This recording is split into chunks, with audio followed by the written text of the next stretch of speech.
Between the gallivanting and the working on the podcast, I've been keeping some very late nights. It is such a joy at the end of the day or the middle of the night to finally crawl into my bed. And what makes it even better is my Breeze Sheet by Buffy. They are literally the softest sheets you'll ever try. I love them. You should see for yourself why Buffy has over 50,000 five-star reviews. Go to buffy.co and use code RR through November 23rd to get 20% off site-wide and up to 40% off with bundle deals during Buffy's early Black Friday sale. That's 20% off site-wide and up to 40% off with bundle deals at buffy.co with code RR. There's so much I need to get done before the holiday season really begins. There's the gifts, there's the decorating, there's the travel, there's the hosting, 25 people in Ghana. The holidays are my busiest time of year, but don't get stuck worrying about shipping orders. Let ShipStation do the heavy lifting so you or your team can put your time, money, and energy into more important things. Let your customers shop risk-free this holiday with ShipStation. Go to ShipStation.com and use code RESPECT today and sign up for your free 60-day trial. That's ShipStation.com, code RESPECT. With the holidays approaching, our sponsor Waterboy is here to help you prepare for those nasty holiday hangovers. There's nothing worse than feeling like the Grinch while everyone else in the family is rocking around the Christmas tree. Waterboy is a hydration powder specifically formulated to cut your hangover time in half. There are other hydration packs on the market, but nothing comes anywhere close to fighting those Sunday scaries like Waterboy. Waterboy has saved me from ruining my own holidays with a hangover. Hundreds of thousands of people already trust Waterboy as their hangover cure. It's time to stop dealing with that anxiety alone. For a limited time, my listeners get an exclusive 15% off discount with our link at waterboy.com/ratchet. That's 15% off at waterboy.com/ratchet. It's time to ho-ho hydrate this holiday season. Ladies and gentlemen, boys and girls, and those who don't identify as either, you are listening to Ratchet and Respectable from Accra. Shortly after I recorded last week's episode, I decided to get on a plane and come back to Ghana. I bought the original plane ticket back in July, like literally on my birthday. It was my birthday present to myself. I decided I was going back to Ghana. I was originally supposed to leave from the States October 3rd, and then I changed my ticket 3 times. The last time I changed it, after I saw that why not win sign, I pushed it by 10 days just to give myself some wiggle room and figure out what I was going to do. But I totally wasn't dedicated to getting on the flight. I easily would have pushed it again. But Wednesday morning, I woke up and was like, you know what? I think I'm going to actually get on the plane this time. Like, for real. My flight wasn't until 6 o'clock. I just had to be at the airport by 4. There was plenty of time to pack. I mean, I was half packed already. I had all the stuff that I needed. I just needed to make a final edit of what was staying and what was going. And did. And then got on the plane and came to Ghana. It's for the most part just like how I left it. My avocado lady is missing. And I mean missing is in like, not that she's been kidnapped, but like the area that she used to work in. I used to buy my avocados on the side of the road, but they raised that whole area where she used to be stationed at because they're going to build townhouses, which is really great location-wise. Because I was like, who's building the townhouses? I want one because it's the perfect location. But I was also like, but where am I going to get my avocados from? So I'm like 2 days into Ghana and avocado free. But I've been eating well nonetheless. I did get my braids done. I don't even know what size these are. They're tinier than they usually are. They're like half the size of a pencil. But they're ombre, black to platinum blonde. And they're all the way down my back past my tushy. I watched The Crown. I think it came out on Thursday. It's the final season. They're doing it in 2 parts. So 4 parts now. And then 4 parts, I want to say December 15th. And that's the end of The Crown, which I was like, y'all really could go all the way up to current day. Like, I wouldn't be mad at it. The actual Crown would probably be mad. But me personally, I wouldn't be mad. I would love to see the Harry Meghan years depicted. But in this set, it's the month or 6 weeks leading up to Princess Diana's death. I cried in a way that I didn't when her death actually happened. I didn't have the emotional connection to her then that I do now. I will also say this, Dominic West as Prince Charles. Prince Charles looked terrible in previous episodes, particularly the ones where he and Diana got married and he was in love with someone else. He treated her pretty bad. And this is another situation, because we're going to talk about Diddy and Cassie and them age gaps in a minute. When Diana met Charles, she was a baby. I think when they first started dating, she was all of 19 and he was in his 30s. There's a massive age difference, but also a power difference. I mean, he's literally like the next king of England. But I say all that to say, he treated her in reality and as depicted in the show, really, really bad. And The Crown, the TV show, was a significant blow to his public perception. Not that it was all that great anyway. People were like, oh, I forgot he did that dumb shit. Fuck him. But this part of the series actually redeemed him. They've been divorced for about a year. I don't think I realized that she died so soon after the divorce. I thought there was at least 4 or 5 years in between. But he has a really, I would say, decent human reaction, and definitely in contrast to his parents, about Diana's death as depicted in this series. He loses it. Charles actually has like the appropriate human reaction that I wasn't expecting from him. And I wonder too, because when The Crown came out, Charles wasn't king. I wonder if this is how he actually reacted, or if the creators of The Crown gave him a halfway decent depiction because he's the current king of England. His mama, who was alive when The Crown began, they didn't make her look too good. The final scene, I won't tell you what it is. She looks like a straight up villain. Villain's like my new favorite word. But there's a lot of people in the zeitgeist that are acting like villains or have acted like villains. Bob, Diddy. I didn't get a chance to watch Black Cake yet. Sorry, my bad. It came out on Wednesday. I was preparing for an international move again. I guess I could have watched it yesterday, but when I landed in Ghana, I was running around trying to like pull my life together. There was something else that came out. The Tyler Perry documentary, Maxine's Baby. It's getting good reviews. I haven't had a chance to look at that yet either. There aren't enough hours in the day. So yesterday I arrive, I run errands all day. I take a nap, I'm jet lagged. Somewhere around, I would say around 1 a.m. my time, my phone keeps ringing and I was asleep. I'd ignored it a couple of times, but I think after the third call, I was like, what is going on? And I wake up and it's news about this lawsuit that Cassie has filed on Diddy. My intent actually was to record the podcast last night and then edit it while I was getting my hair done. It took like 8 hours, even with 7 women braiding my hair. People be like, who all gonna take that out? There are people here whose whole job is to take braids out. I love it. So instead of recording the podcast, instead of watching Black Cake, I ended up reading the 35-page lawsuit that comes with a trigger warning, which I was like, is this standard? Once you read it, you'd be like, oh, that's why. And then I was on the phone with different friends from the East Coast until 5, 6 o'clock this morning, until I left to go get my hair braided. Everything Cassie say he did in that lawsuit, I believe every word.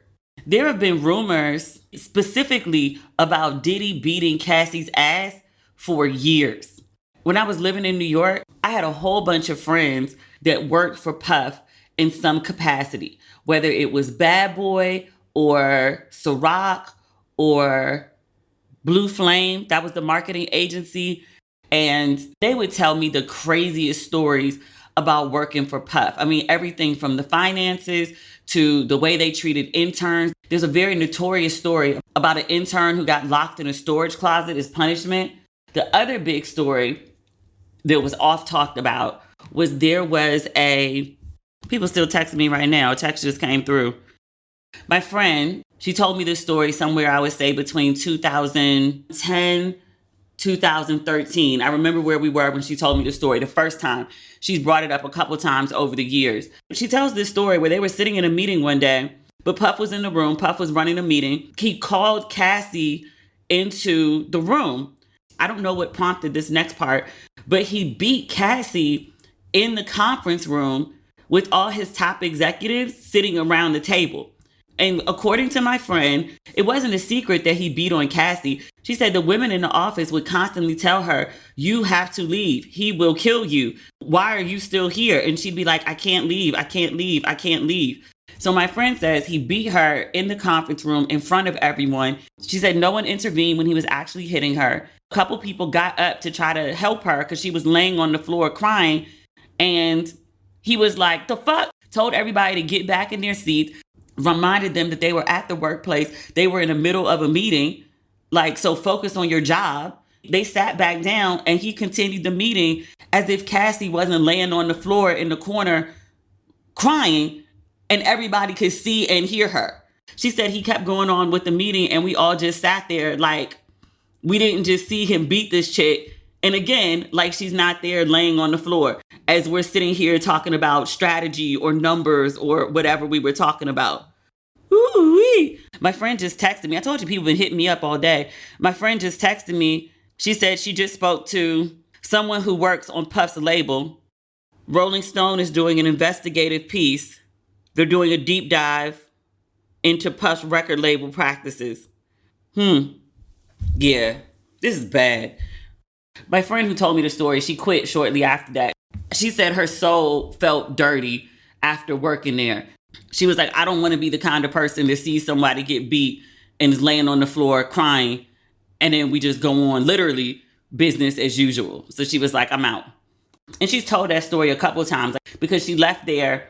And then her next thing was a very good thing. Obviously, I can't give you any details. I don't want to give anything away about her identity. But she's often talked about that moment in the conference room as like a pivot in her life where she was like, I got to do something else. I can't do this. So I read the 35-page lawsuit. Do we need to go into details? I mean, it's one big trigger warning. All right, here we go. I just pulled it up. If you want to see it, Twitter, X, whatever it's called, Cassie lawsuit, and it'll come up after a really quick scroll. There's a trigger warning on the lawsuit. It says this document contains highly graphic information of a sexual nature, including sexual assault. We're going to use their trigger warning as our trigger warning. I'm going to read some pretty crazy shit from this lawsuit. I want you to understand this is so crazy that it's preempting a conversation about this Tasha K interview with Will Smith's former assistant where he alleges all sorts of crazy shit and the Smiths are about to sue him. I thought that was going to be our big story today. I thought we were going to talk about the full audio of Kiki's mama going off on that baby daddy and Usher catching a stray. No, this is preempt that. This is page 2 of the lawsuit. And I knew there was a big age difference between Diddy and Cassie. I don't think I realized it was almost 20 years. He met her when she was 19 and he was 37. He signed her to Bad Boy Records. So he was her boss and then also her boyfriend. He had control of every aspect of her life, professionally, personally. He paid for the apartment she lived in, the car she drove. As her boss, he's over every check that she could possibly bring in. She can't move without him. But over the course of this relationship, again, page 2 of the lawsuit, they summarize what's coming up in this additional 35 pages. And they say over the course of this relationship, they said Cassie, they refer to her in the lawsuit as Miss Ventura. Cassandra Ventura is her real name. They say she was, quote, trapped by Mr. Combs in a cycle of abuse, violence, and sex trafficking. Among other violent and unlawful acts, Mr. Combs raped Miss Ventura in her own home after she tried to leave him, often punched, beat, kicked, and stomped on Miss Ventura, resulting in bruises, burst lips, black eyes, and bleeding, blew up a man's car after he learned that he was romantically interested in Miss Ventura, forced Miss Ventura to engage in sex acts with male sex workers while masturbating and filming the encounters, ran out of his apartment with a firearm in pursuit of a rival industry executive, that's Suge Knight, introduced Miss Ventura to a lifestyle of excessive alcohol and substance abuse, and required her to procure illicit prescriptions to satisfy his own addictions. Cassie's version of events Puff is drunk and high at like every occasion. And not like fun drunk, like the party guy drunk, like he is in all the Ciroc ads, like ugly, belligerent drunk. So this is page 3. They describe throughout their relationship, Mr. Combs was prone to uncontrollable rage and frequently beat Miss Ventura savagely. These beatings were witnessed by Mr. Combs' staff and employees of Bad Boy Entertainment, the story I just told you, at the office, and Mr. Combs' related businesses. But no one dared to speak up against their frightening and ferocious boss. This show is sponsored by BetterHelp. The holidays are probably my favorite time of year. I really get into the festive season, but everyone doesn't share that sentiment. Seasonal blues are a real thing. This time of year can be a lot, and it's natural to feel some sadness or anxiety about it. But adding something new and positive to your life can counteract some of those feelings. Therapy can be a bright spot amid all of the stress and change, something to look forward to make you feel grounded, and to give you the tools to manage everything going on. You know that I am a huge advocate of therapy. I think everyone should have some, and don't just wait until you've got the blues. If you're feeling not quite yourself at any time of year, but especially during the holidays, think about giving BetterHelp a try. It's entirely online, designed to be convenient, flexible, and suited to your schedule. Just fill out a brief questionnaire to get matched with a licensed therapist and switch therapists anytime for no additional charge. I love how easy BetterHelp makes it to receive professional help. Find your bright spot this season with BetterHelp. Visit betterhelp.com/ratchet today to get 10% off your first month. That's BetterHelp, HELP.com/ratchet. Between the gallivanting and the working on the podcast, I've been keeping some very late nights. It is such a joy at the end of the day or the middle of the night to finally crawl into my bed. And what makes it even better is my Breeze Sheet by Buffy. They are literally the softest sheets you'll ever try. I love them. Now, I love my Buffy sheets. They're woven from eucalyptus, making them even softer than cotton or linen. Fabric made from eucalyptus is naturally cool to the touch. So if you're someone that gets a little hot while you sleep, Buffy will keep you cool. The Breeze Sheet Set by Buffy is research backed to be more breathable than cotton or linen and perfect for hot sleepers. See, I told you. And I'm not the only person that loves Buffy. Buffy products are consistently on the best of list. Architectural Digest and Glamour named the Buffy Breeze Sheet Set the best bed sheets of 2023. You should see for yourself why Buffy has over 50,000 5-star reviews.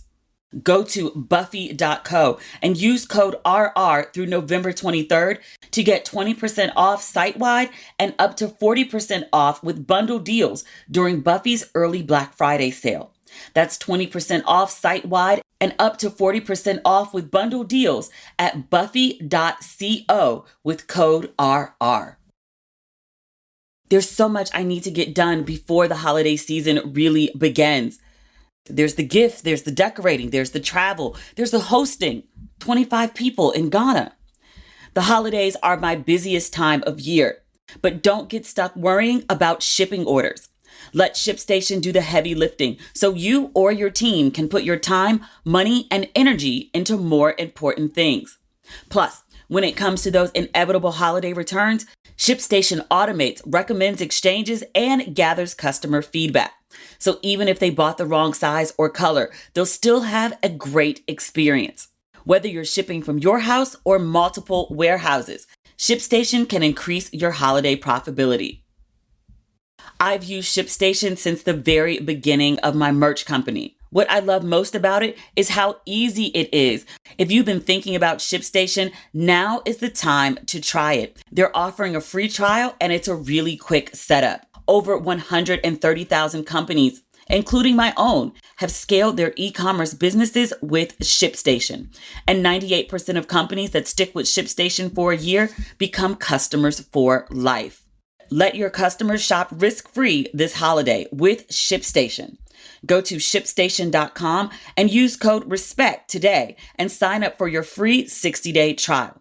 That's ShipStation.com, code RESPECT. With the holidays approaching, our sponsor Waterboy is here to help you prepare for those nasty holiday hangovers. There's nothing worse than feeling like the Grinch while everyone else in the family is rocking around the Christmas tree. Waterboy is a hydration powder specifically formulated to cut your hangover time in half. There are other hydration packs on the market, but nothing comes anywhere close to fighting those Sunday scaries like Waterboy. With 0 sugar and over 3 times the electrolytes of Liquid IV, your hangover will stand no chance.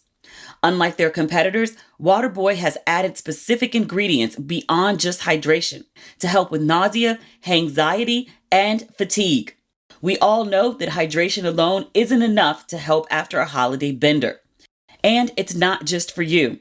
Waterboy's hangover recovery formula makes a thoughtful stocking stuffer or a fantastic gift for your loved ones. Show them you care about their well-being this holiday season. I have a cousin who makes the best sangria with a lot of brandy, I think. It tastes so wonderful you forget there's alcohol in it until you wake up the next morning feeling like trash. Waterboy has saved me from ruining my own holidays with a hangover. Hundreds of thousands of people already trust Waterboy as their hangover cure. It's time to stop dealing with that anxiety alone. For a limited time, my listeners get an exclusive 15% off discount with our link at waterboy.com/ratchet. That's 15% off at waterboy.com/ratchet. It's time to ho hydrate this holiday season. I know some people I've seen ask, why now? I mean, I think it takes a while to get your mind right to confront something like this publicly. A lot of things that Cassie describes in this lawsuit are embarrassing and humiliating and violent. To write this down and then tell the world what's happened to you, knowing that half of them are not going to believe you, knowing that people are going to ridicule you, knowing that the person that you're talking about is very wealthy and very powerful and also crazy as fuck. I'm not surprised it took her so long. And actually, I'm quite shocked that she did it. But I'm proud of her for speaking up. I would be very surprised if this is not some sort of watershed moment that encourages lots of other people to come forward with their stories about Puff. Because there's no way in the world that this only happened just to her. So on page 8, they talk about Puff signing Cassie to his label. His makeup artist was the first person to tell Cassie that, hey, Puff is interested in you. She had no interest in him, she says, given the large age gap and power dynamic between them. He's the president of a record label. And also, he was publicly dating Kim Porter, and Cassie was in a relationship with someone else. Page 8 says that nevertheless, Mr. Combs pursued Miss Ventura. They say at an after party in a hotel suite following her 21st birthday. So she's 21. That puts him, 39 at this point? Mr. Combs pulled Miss Ventura into a bathroom and forcibly kissed her. She did not consent to this unwanted contact. She immediately ran out of the bathroom and the hotel suite and cried. This is page 9. Despite clear rejection of Mr. Combs' advances, he continued to demand Miss Ventura spend time with him, including for a weekend at Mr. Combs' residence in Miami and for nights out in New York City. She said one particular night, he asked her out. She feared that rejecting him would have repercussions for her album deal. He picked her up at her apartment. In the car, he handed her a pill and told her to take it. She asked what it was. He dismissed her and told her she would like it. She later learned the pill was ecstasy, something she had never before tried and did not want to try. This was the first time Mr. Combs got Miss Ventura high. He then proceeded to drive recklessly at very high speeds down the West Side Highway. They say they got to the party and security wouldn't let them in because Mr. Combs was belligerent. Miss Ventura decided to leave, and Mr. Combs messaged her incessantly, complaining that she left him high and alone. They say there was another time he wanted her to come down to Miami. She's in a whole relationship. She didn't want to go. So he created a fake flyer for a party to give her an excuse to go to Miami and get away from her boyfriend using the guise of a legitimate event that she had to attend. It said Miss Ventura was stunned at how easily Mr. Combs was able to recruit others to lie for him. She said she went to the event because she was scared to go against his wishes and face repercussions to her career. It said during this trip to Miami, he provided her with copious amounts of drugs. She became more intoxicated than she ever had before. She wanted Mr. Combs to continue to support her career, so she felt she could not refuse Mr. Combs urging her to take more drugs. After providing her with drugs, Mr. Combs had sexual intercourse with Miss Ventura during this trip. If she's super high, or the lawsuit says more intoxicated than she had ever been before, that's rape, yes? She can't consent. It says within 2 years of meeting Mr. Combs, Miss Ventura found herself lured into the immediate circle of her boss, the owner of her record label, and one of the most powerful men in the entertainment industry. I think it's worth noting, I skipped this part early on, Cassie signed a 10-album deal to Bad Boy. I don't know why she would do that. But again, she's 19, and Bad Boy's already had like a 10-year run of massive success. I was like, a 10-album deal? I was like, that's not normal. She clearly wanted to be a musician. She was making music before she encountered Puff. That's how he found her. And if she wanted to pursue that, signed to a 10-album deal with Bad Boy, she has to appease him some way or another. Also, I think at one point it wasn't about the career. It was about she was in fear of her life because he does crazy shit. We're on page 11. It says around 2008 or 2009, he started renting an apartment for Miss Ventura, and then he was also paying for a car. He bought her a Jaguar. It says, quote, all aspects of Miss Ventura's life were controlled by either Mr. Combs or his management company. They say Mr. Combs was deeply involved in Miss Ventura's personal life, with his personal staff attending to Miss Ventura's day-to-day travel and other needs, including medical care. On multiple occasions, Mr. Combs had Miss Ventura's personal medical records sent directly to his email address.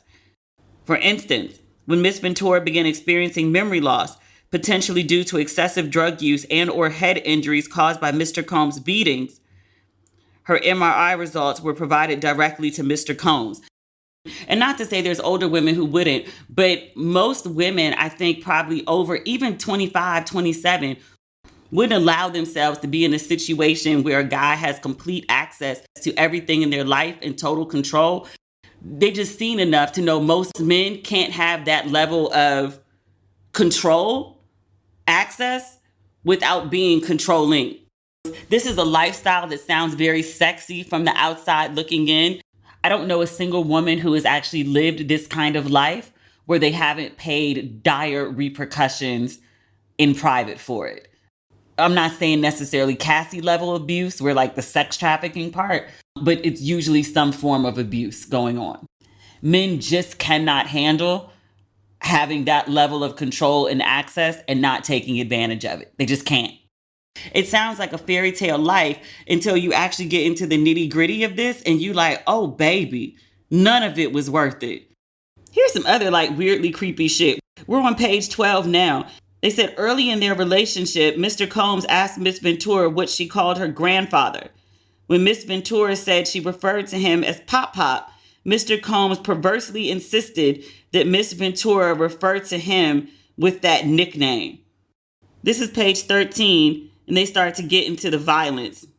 For example, on one occasion, when Mr. Combs and Miss Ventura were using drugs together in his home, one of his security staff barged in and announced that Suge Knight, a longtime rival of Mr. Combs, was spotted at Mel's Drive-In Diner in Los Angeles. Remember when I told you I went out with Suge Knight that time? We went to Mel's. That's crazy. I got 2 praying grandmothers and a mama. Thank you, Jesus. Mr. Combs began to get dressed, retrieved multiple guns from a safe, and ran out of his home to where he believed Mr. Knight was dining.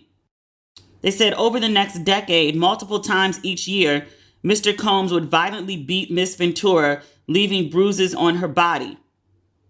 After every instance in which he beat her, he used his money and power to orchestrate extensive efforts to hide the evidence of his abuse, including by hiding Miss Ventura in hotels for days at a time to let her bruises heal. In one such instance, after a party with Jay-Z, I know he's somewhere, like how I get in it.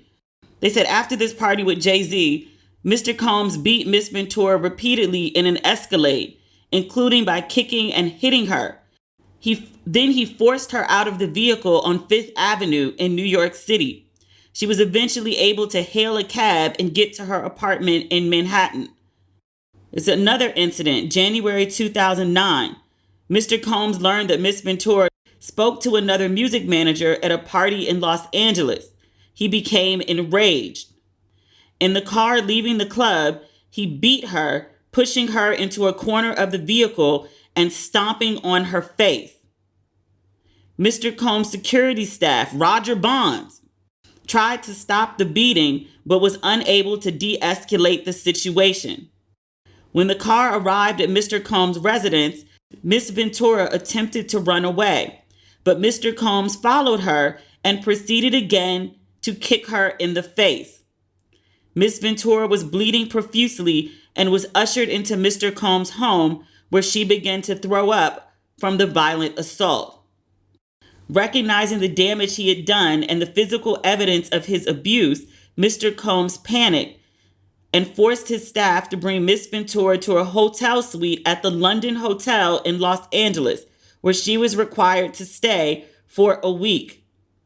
Miss Ventura, for people who ask, why did she not leave? Why did she stay so long? Here's one of the answers.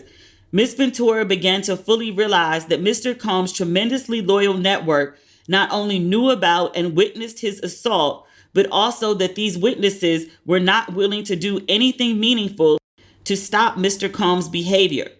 She recognized that she was powerless and that reporting Mr. Combs to the authorities would not alter Mr. Combs' status or influence, but would merely give Mr. Combs another excuse to hurt her. We're on page 15. At this point, Puffy is 40. This is when he introduces the idea. You may have seen this online. It says Mr. Combs told Miss Ventura that he wanted to engage in a fantasy called voyeurism. He said it would turn him on if he saw Miss Ventura, quote, with another dick. The first time Mr. Combs hired a man, Mr. Combs directed Miss Ventura to perform sexual acts with this man while Mr. Combs watched them. He masturbated while he directed Miss Ventura and the man to do specific sexual acts. This encounter lasted multiple days. What? Page 16. Mr. Combs begins to call the arrangement a freak-off, or FO. Miss Ventura was expected to facilitate the location and the hiring of male sex workers. He would insist on an FO weekly. The FOs would take place in hotel suites. Page 17. Miss Ventura was instructed to use websites and escort services to find male sex workers to participate in the FOs. Mr. Combs told Miss Ventura to search for, quote, large black penises.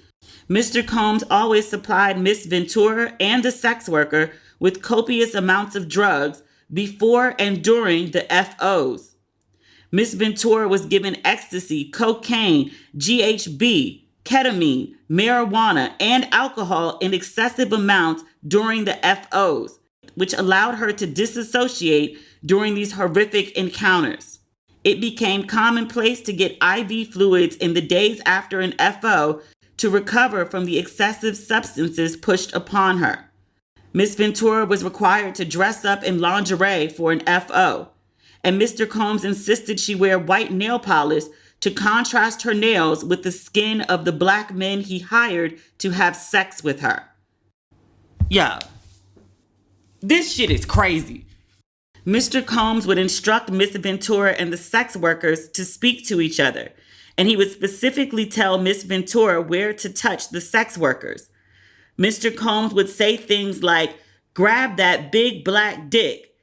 During the FOs, in addition to directing Miss Ventura and masturbating, Mr. Combs would use his phone, laptop, and tablet to film Miss Ventura having sex with the hired sex worker. He treated the forced encounter as a personal art project, adjusting the candles he used for lighting to frame the videos he took.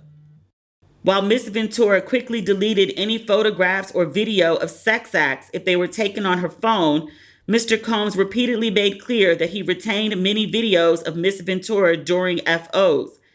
Even when she deleted videos, Mr. Combs would tell Miss Ventura that he was able to recover them from her devices.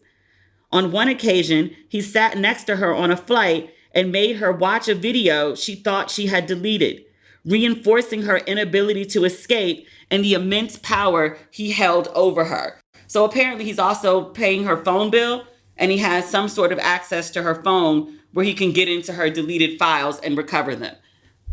Oh my God. Oh my God. And this is not the first time I've read this.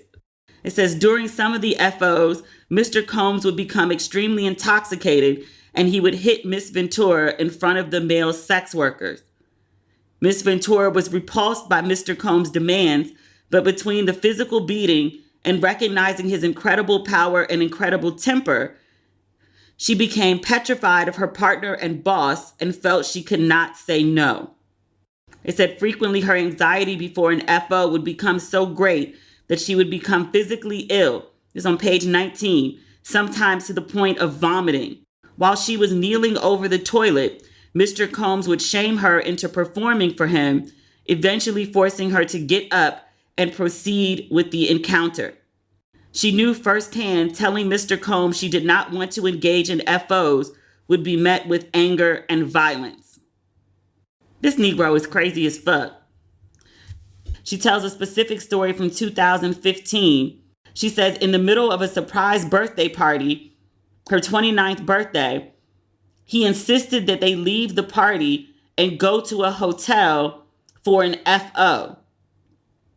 When she expressed that she did not want to go, because, middle of her birthday party, Mr. Combs had Ventura cornered by his security staff in order to force her to leave with him.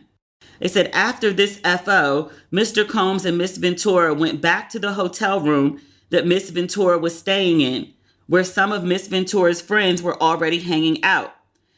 Mr. Combs was severely intoxicated and at one point during the night picked up one of Miss Ventura's friends like a child and dangled the friend over the balcony of the 17th floor hotel suite.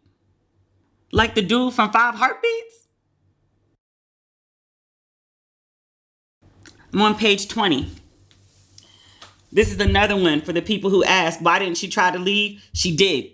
It says anytime she tried to create distance between her and Mr. Combs, he used his networks to find her and convince her to return to his abuse. It says in 2011, during a rough patch in Mr. Combs and Miss Ventura's relationship, she had a brief relationship with musician Kid Cudi. When Mr. Combs found out about it, he became enraged and proceeded to place a manual corkscrew between his fingers and lunged at Miss Ventura. She ran away and she stayed at Kid Cudi's home to escape Mr. Combs' wrath. Mr. Combs sent a staff member to her and said that she needed to just talk to Mr. Combs. She said she felt like she could not escape him and his network of enforcers, so she returned. He hit her several times and then kicked her in the back as she tried to run out the door. She went to her parents' home in Connecticut, where her mother took pictures of the bruises Mr. Combs had left on her body. In February 2012, during Paris Fashion Week, Mr. Combs told Miss Ventura that he was going to blow up Kid Cudi's car, and he wanted to ensure that Kid Cudi was home with his friends when it happened. Around that time, Kid Cudi's car exploded in his driveway. When this court document was filed, the New York Times was the one that broke the story. They reached out to Kid Cudi and was like, hey, did this shit happen? And he was like, yeah, it did. You blew up somebody's fucking car? I knew Puppy was crazy. I think we as the public thought he had anger issues. You blowing up people's cars, my nigga? What kind of goon are you?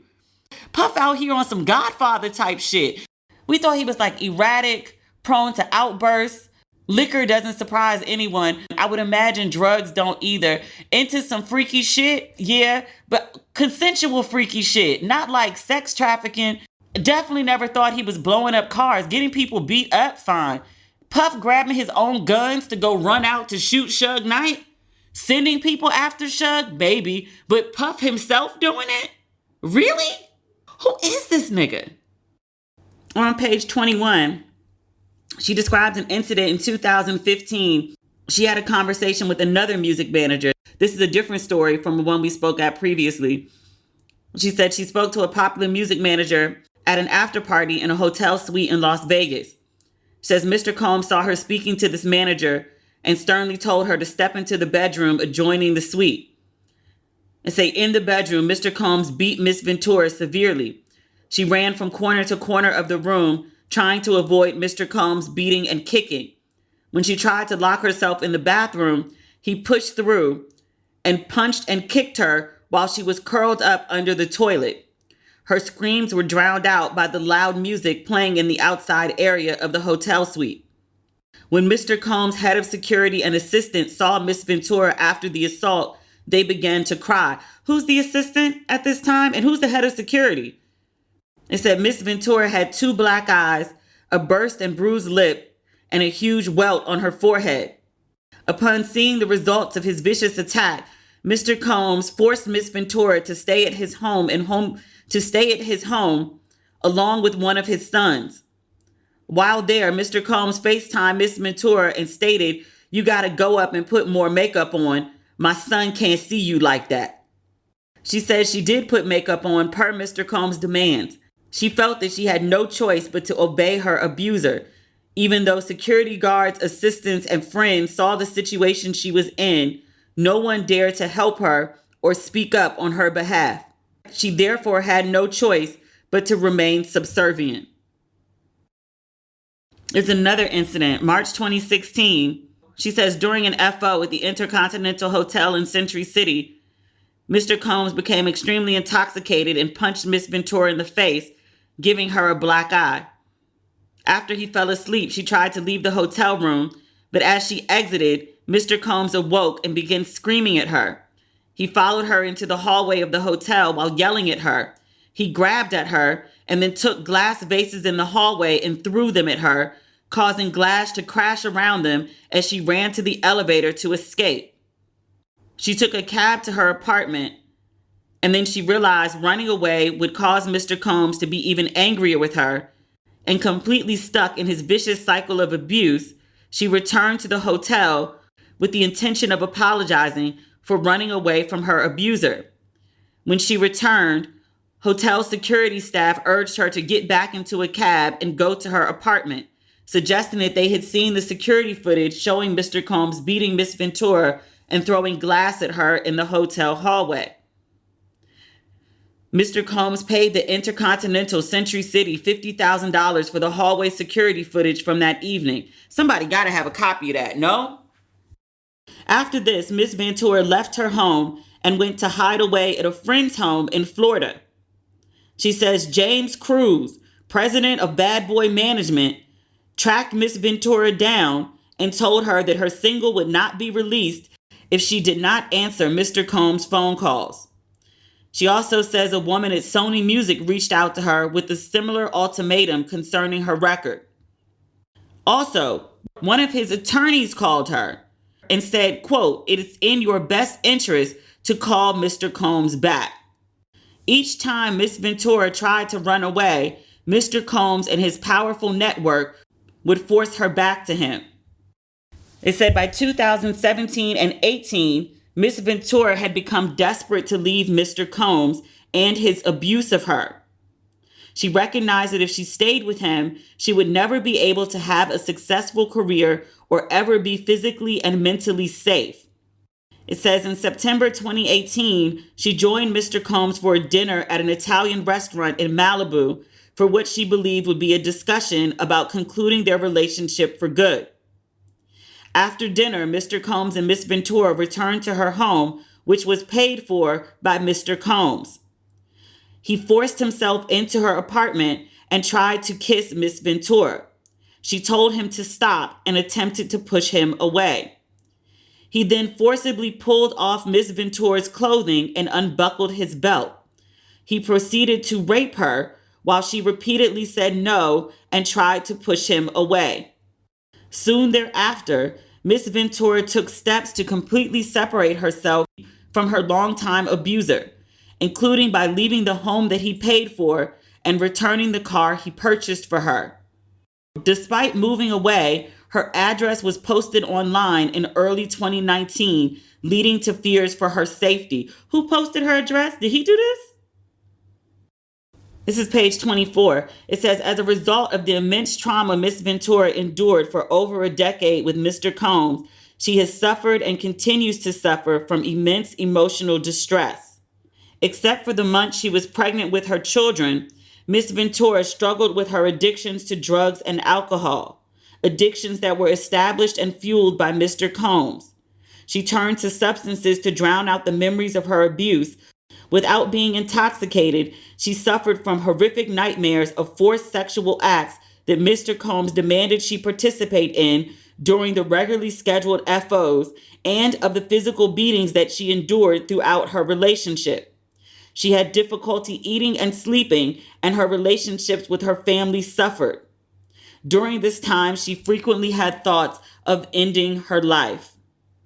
She has required intensive therapy and other medical care to recover from Mr. Combs' abuse, and she will forever live with the physical and psychological repercussions of over a decade of violence, fear, and exploitation she endured. Page 35, it lays out exactly what she's asking for.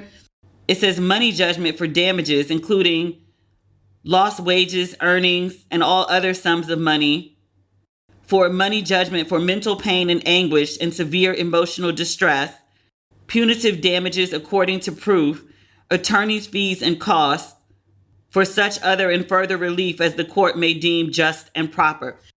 So this lawsuit hits.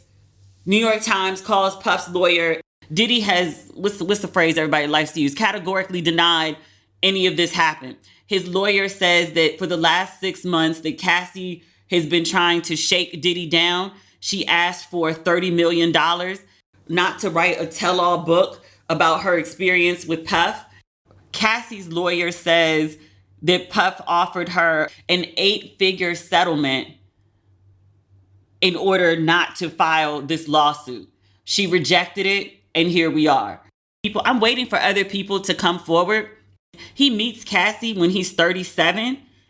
If it happened as she alleges, he's definitely done that with other people. Beating folks' ass, he's definitely done that with other people. You don't just start beating on women at 37. And you also just don't stop after Cassie leaves you.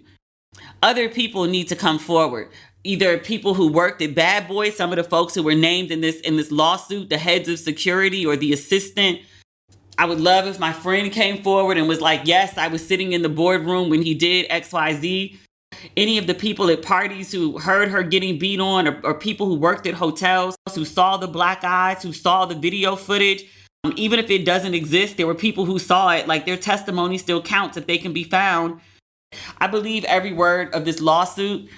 In order for anything to happen to Puff, a whole lot of other people will need to come forward and corroborate what she's saying. I don't know how much proof she has. I did catch the part where she was like, yeah, my mom has the pictures. There's got to be people out there that have some kind of evidence. Now, will they come forward? Because again, if you believe what's in this lawsuit, or you believe any of the rumors we've heard over the years, Puff is crazy as fuck. Also, there's tons of NDAs. Aubrey from, is that her name? The white girl, blonde hair from Danity Kane, one of the girl groups. She'd been on Puff's ass for years, but she most recently spoke out when news hit that Puff was giving the publishing to his Bad Boy artist. Cameron talked about how Mace finally got his publishing back. Aubrey started doing interviews. She was like, he's offering us our publishing all these years later when we can't make any money off of it. And what he's offering is in exchange for getting my publishing back, I have to sign a fresh NDA where I can't disparage him, Bad Boy, any of his business affiliations, his mother. She was like, I didn't sign it. And I told the other girls in the group, don't sign this shit. I thought it was very interesting that he specifically mentioned his mother as somebody who couldn't be disparaged. Is this like classic, like boys are obsessed with their mothers type ish? Or is this like Your mama knows a whole bunch of shit, has seen a whole bunch of shit, was present for a whole bunch of shit, maybe did a bunch of shit, and now you specifically don't want anybody to tell what your mama did. I mean, Mama Combs is a woman of a certain age at this point, but she also, was married to Puff's dad, who was a whole drug dealer. I don't know how big of a gangster he was, but at some point she was about that life. Is she still? I don't know. It wouldn't surprise me, not given how her son acts. Speaking of which, we don't have time to dive into it today. We're already going super long. I don't think we're going to get to Sheila Johnson, y'all. I'm super sorry. I really, really wanted to. But Puff and Cassie have taken over the entire episode. I just want to mention this. We're talking about apples not falling far from trees. On Tuesday's episode, I was talking about Kiki's baby daddy and his older brother. I can't pronounce that boy's first name for anything in the world. Dro from Insecure, Big Brother Jackson. And I was like, how do you get two brothers, one who's seen in video stills laying hands on a woman, so it's not even a question of like, did you or didn't you? We see you doing it. Then he's also accused by Kiki's mother of choking out his own sister. And then Big Brother, according also to Kiki's mother, he told her that he used to beat women, but he like grew out of it or something like that. I was like, what kind of household were y'all raised in? I was like, did your father beat your mother? I don't know what site went and found the documents, but the mother is divorced from the father and she has a permanent restraining order on him for domestic violence. So they grew up in a house seeing their daddy beat on their mama. And I was like, oh, that's how we got here. Also, I think it's worth mentioning, this story was everywhere, so I don't feel like I need to recap it hard body. On Tuesday's episode, by the time I finished editing and put it up, the full audio of Kiki's mother cursing out Kiki's baby daddy hadn't come out yet. And in that audio, it's about 2.5 minutes. I mean, she cursed him clean the fuck out. But in that audio, she says at some point, Usher's gay, which I was like, woo, that's quite a stray, ma'am. In fairness to her, she didn't know she was being recorded. And this is not like she was making public statements. Clearly, this is after clearly when Kiki had gone to the Usher concert and then Darius had publicly shamed her, and it turns into this big international news story. Kiki's mom, Mama Palmer, Miss Sharon. Look, Darius and his brothers stay calling Mama Palmer Miss Sharon. They just be calling her Sharon like she's one of their little friends. But I was like, I just can't fix my face to call a black woman, somebody's mother especially, of a certain age. I just can't fix my mouth around calling a grown black lady, just calling her Sharon like we friends. I was like, that's your girlfriend's mother. You don't put no properness in front of her name. It's just further evidence they ain't got no act right in that family. But Miss Sharon did come back and she said, look, the boy is antagonizing my daughter. He's harassing my daughter. He's abusing my daughter.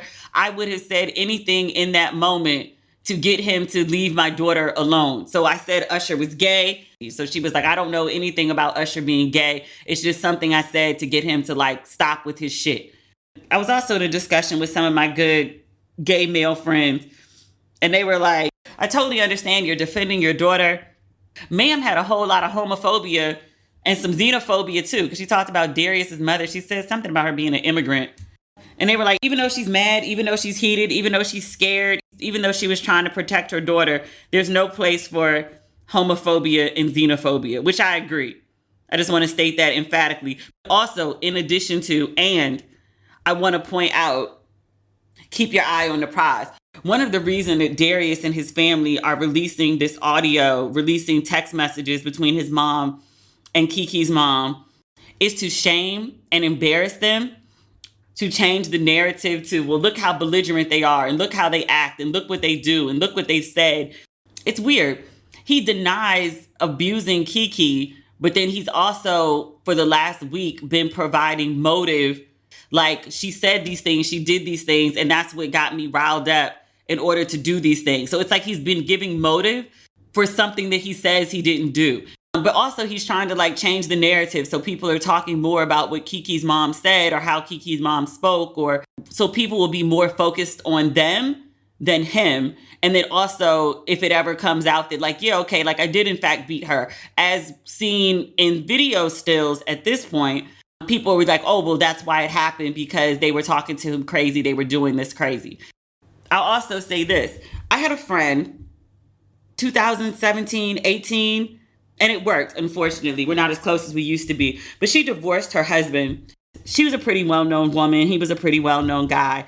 Her husband went on a terror spree, publicly attacking his estranged wife's friends. I'd known her for a really long time. I was going through a divorce at the time. Right before she left her husband, something had happened between them. Details aren't necessary. I noticed something was off, and I reached out to her to ask if she was okay. When I spoke to her, she didn't give me any hardcore details about what was going on, but she let me know that she was physically okay. She was like, he's just, on one. I'm trying to figure out whatever. And I was like, well, girl, if you need me, let me know. She left him shortly thereafter that. Her husband found out that we'd spoken, and he blamed me. He called me and he blamed me for his wife leaving him. He also called me. They were separated and she wasn't returning his calls.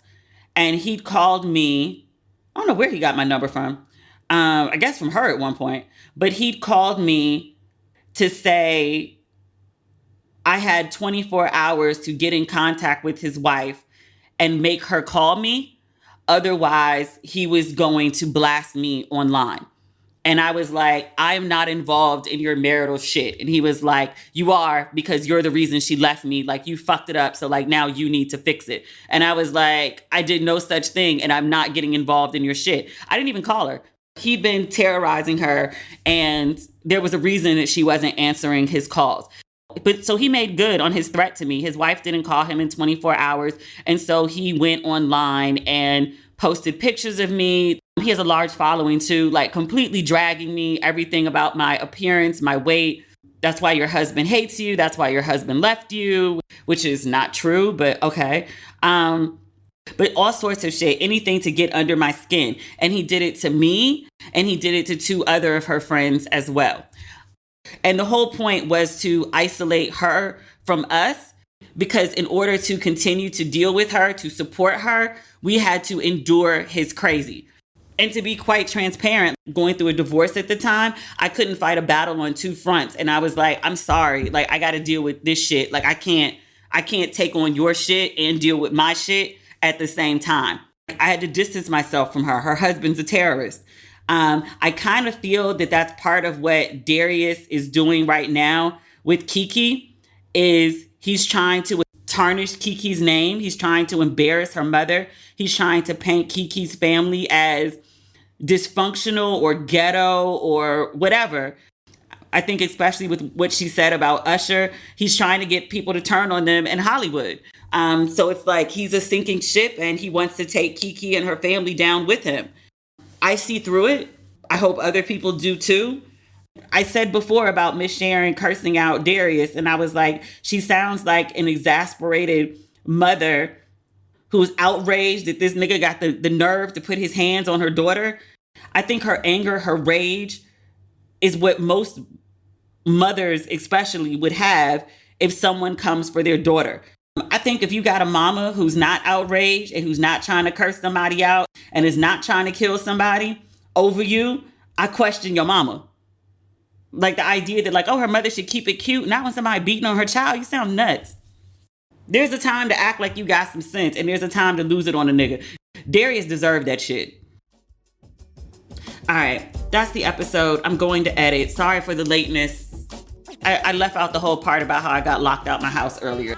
So yeah, sorry about the lateness. I should be settled by next week. And then we'll be back to our regular schedule. We'll pick up Sheila Johnson's book again, unless there's another major bombshell like this Diddy shit. That came out of left field and had to be addressed. So yeah, talk soon. Bye.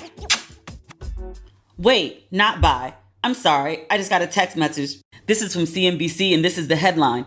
Sean Combs, Cassie, settle her bombshell rape sex trafficking lawsuit day after filing. The R&B singer Cassie and hip-hop mogul Sean Combs on Friday agreed to resolve claims in a bombshell lawsuit she filed just a day earlier, accusing him of raping and sex trafficking her and of brutally beating her during their personal relationship. Terms of the settlement between Combs and his former romantic partner Cassie were not disclosed. This is an email from Cassie's legal team. It says this evening, Ms. Ventura and Mr. Combs resolved the claims that she filed against him yesterday in the United States District Court for the Southern District of New York to their mutual satisfaction. The parties will have no further statements beyond what is provided in this email. Cassie, in a prepared statement included in the email, I have decided to resolve this matter amicably on terms that I have some level of control. I want to thank my family, fans, and lawyers for their unwavering support. In his own statement that was also contained in the email, Combs said, "We have decided to resolve this matter amicably. I wish Cassie and her family all the best. Love." What? My nigga, what is going on? I mean, I understand why he did it. I don't understand why he didn't do it on Wednesday to keep the information from coming out, because now it's out there. You can't put it back in the bag. We've all seen it now. What? She must have crazy amounts of proof. I guess that's the end of that saga. Grand opening, grand closing. Damn. Money talks. Or keeps folks from talking. Damn. All right. That's the episode. Bye.